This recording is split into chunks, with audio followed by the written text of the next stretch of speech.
नमस्कार, आप सभी का एक बार फिर से बहुत बहुत स्वागत है हमारे इस कार्यक्रम में जिसका नाम है सुख समृद्धि। आज भी हमारे साथ हमारे स्टूडियो में उपस्थित हैं वास्तु और feng shui expert Naresh Singal ji, जो आज भी देने वाले हैं हमें कुछ नई और विशेष जानकारी। नरेश जी, हमारे स्टूडियो में आपका एक बार फिर बहुत बहुत स्वागत है। नमस्कार नरेश जी, आज भी हम आपसे वास्तु से संबंधित कुछ बात करना चाहेंगे, दर्शकों की समस्याओं का समाधान करना चाहेंगे। और क्योंकि हम जानते हैं कि आप वास्तु और फेंग शुई के साथ साथ पिरामिड्स में भी एक्सपर्टीज़ हैं, तो पिरामिड्स के बारे में भी आपसे बहुत सी जानकारी आज हम लेना चाहेंगे। और दर्शकों ने जो अपनी समस्याएं भेजी हैं, इन पर भी हम आपसे बात करना चाहेंगे। जैसे हमारे पास एक पत्र है गजना जैन जी का, गणेशपुरा दिल्ली से।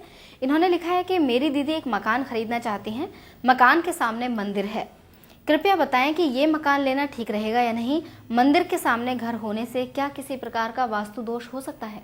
ये एक बिल्कुल ठीक आपने सुना है कि घर के सामने यदि मंदिर है तो एक दोष तो है ही है। केवल मंदिर ही की बात नहीं है, यहाँ पर कोई भी धार्मिक स्थल हो, चाहे वो मंदिर हो, मस्जिद हो, गुरुद्वारा हो, चर्च हो।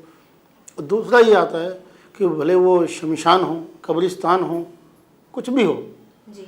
अगर इनके आसपास में अगर हमारे को रेजिडेंशियल कोई भी चीज़ है, चाहे वो घर है, चाहे वो बना हुआ है या फ्लैट है या अपार्टमेंट है, तो वो एक वास्तु दोष में तो गिना ही जाएगा। अब दूसरी बात ये आती है कि क्या हमारा घर मंदिर की इतनी दूरी रखता है कि उसकी छाया जो है उस पर ना पड़े। छाया से मतलब होता है कि 2-3 बजे के बाद भी, यानी ढलते हुए सूरज की भी छाया अगर इस पर पड़ रही है तो वे एक वास्तु दोष है जी। वैसे मंदिर से कुछ दूरी पर अगर घर हो तो वो अशुभ नहीं होता, वो नहीं। अच्छा है। मंदिर से अगर दूरी पे हो तो उसमें कोई ऐसी दोष वाली बात नहीं है, उसको ठीक माना जा सकता है। लेकिन कोशिश ये करनी चाहिए कि हमें अगर ये पता हो कि किस देवी देवता का घर है। इसमें भी शास्त्रों में दिया गया है कि माँ भगवती का तो इसमें इतनी दूरी पे होना चाहिए, शिव जी का तो इतनी दूरी पे होना चाहिए जी। ये चीज़। तो ये चीज़ें बहुत ज़्यादा काउंट होती है। ठीक इसी तरीके से ये चीज़ भी काउंट होती है कि किसी कमर्शियल जगह के सामने, यानी कोई होटल है, कोई बहुत बड़ा होटल है या कोई हॉस्पिटल है, उसके सामने भी जो है ना, या कोई बहुत बड़े मंत्री का या ऐसा किसी नेता का घर है या कोई ऐसी बहुत बड़ी पर्सनैलिटी का घर है, तो उसमें क्या होता है कि उसका हमें फ़ायदा तो कभी मिलेगा नहीं, तकलीफ़ कभी भी हो जाएगी। मान लीजिए कि हमारे घर के एकदम साथ में कोई बहुत बड़ा नेता रहता है, तो उसका कभी भी घेराव हो जाएगा, कभी पथराव हो जाता है या कुछ और बात होती है, कुछ लोग मिलने जुलने वाले बहुत रहते हैं, यानी आप कभी सिक्योरिटी टाइट हो गई, कुछ भी लगा लीजिए, आप एक आम आदमी जो है वहाँ पे परेशान रहेगा बिना वजह के समस्या बिना वजह के, झेलनी पड़ती है। और उसका फ़ायदा उसको मिले या ना मिले। बिल्कुल।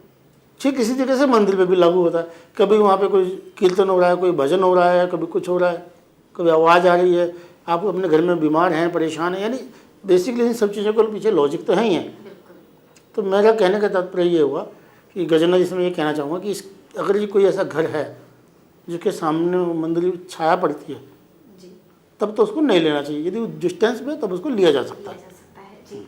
एक और हमारे पास पत्र है, ये रेखा जी का है, जमशेदपुर से है। इन्होंने लिखा है कि मेरे पति का किसी अन्य महिला के साथ संबंध है, क्या वास्तु दोष के कारण ऐसा है, और अगर है तो क्या वास्तु के द्वारा इसका समाधान किया जा सकता है? वास्तु में जो इसका हम मानते हैं, वास्तु के अंदर, कि कभी कभी हम बेडरूम के अंदर ऐसी तस्वीर लगा लेते हैं जिसमें 2-3 महिलाएं होती हैं, तो उसमें हम ये बोलते हैं कि यदि 2 महिलाओं के चित्र उसमें लगे, यानी कि तीसरी महिला का या कि थर्ड पर्सन का उसके अंदर एंटर करना, एक चीज़। दूसरी चीज़ हम ये देखते हैं कि यदि उनका जो मैट्रेस होता है, गद्दा है, वो 2 होते हैं, अलग अलग होते हैं ना जी। तो वो 2 होने से भी हमारे में डिवीज़न होने का चांस हो जाता है। तो उसके लिए क्या करना है कि उसके ऊपर जो एक पतली सी एक तलाई बना लीजिए, या एक उसका बेड जो बेडशीट है वो मोटी सी लगा लीजिए, फिर उसके बाद अगेन एक दूसरी लगानी चाहिए, वो उस पर लगा देनी चाहिए। और जो नीचे की जो बेडशीट है, कोशिश करें कि वो येलो शेड की हो, भले वो दिखे नहीं, उसके बाद दूसरी आप लगा सकते हैं, वो येलो शेड की हो, तो उससे जो है दाम्पत्य जीवन में मधुरता आ सकती है।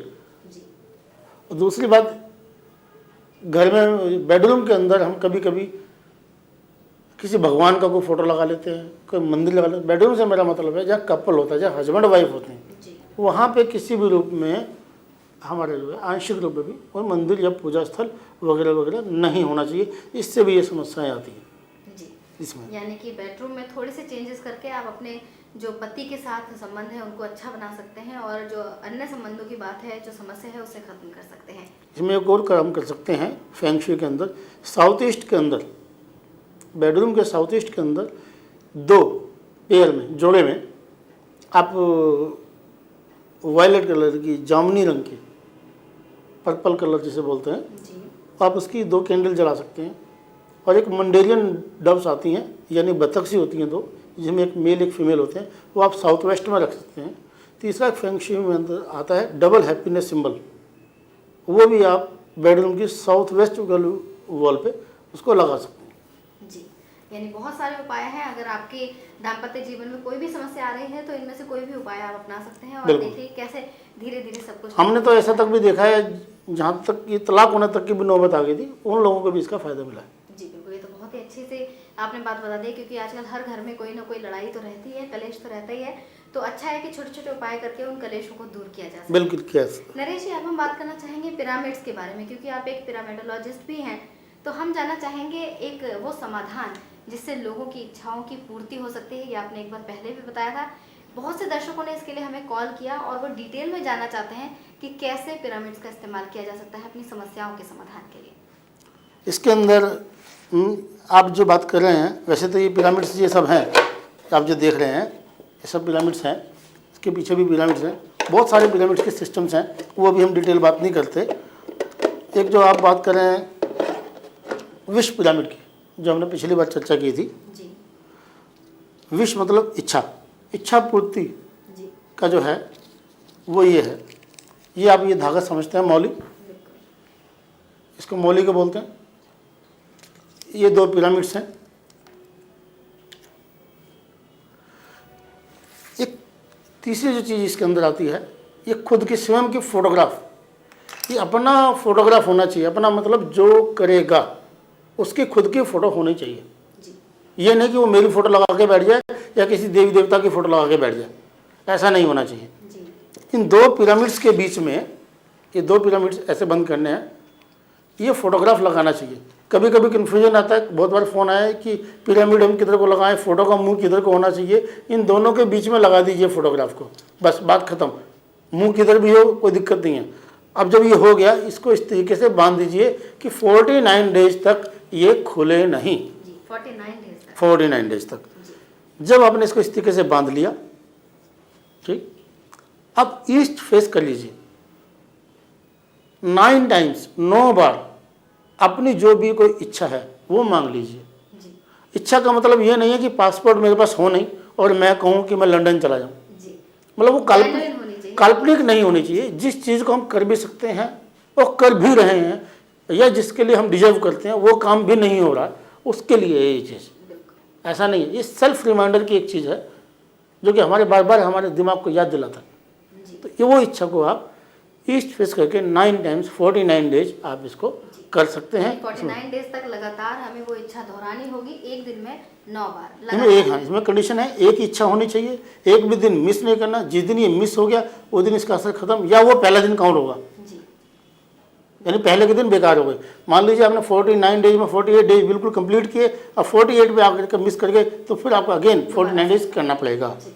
एक ही इच्छा होनी चाहिए, कई इच्छा नहीं होनी चाहिए, और एक ही आदमी करेगा। बहुत ही बढ़िया, बहुत ही आसान सा तरीका है। मैं तो देख रही हूँ कि मेरे ख्याल से दर्शक सभी चाहेंगे कि उनके पास ये पिरामिड हो, क्योंकि सभी की कोई ना कोई इच्छा तो ज़रूर होती है जिसे वो पूरे करने के लिए बहुत ज़्यादा ईगर रहता है और कोशिशें करता रहता है। तो अगर इस तरीके से 49 डेज में इच्छा पूरी हो जा सकती है तो ये तो बहुत ही बढ़िया बात आपने हमें और हमारे दर्शकों को बता दी है। तो दर्शकों, इसी तरह की और भी इंटरेस्टिंग जानकारी के लिए और नई नई जानकारी के लिए आप आगे भी देखना ना भूलें हमारा ये कार्यक्रम सुख समृद्धि, क्योंकि आगे भी नरेश सिंगल जी हमें कुछ इसी तरह की बातें और जानकारी देते रहेंगे। नरेश जी, आपका बहुत बहुत धन्यवाद हमारे स्टूडियो में आने के लिए और इतनी बढ़िया जानकारी के लिए।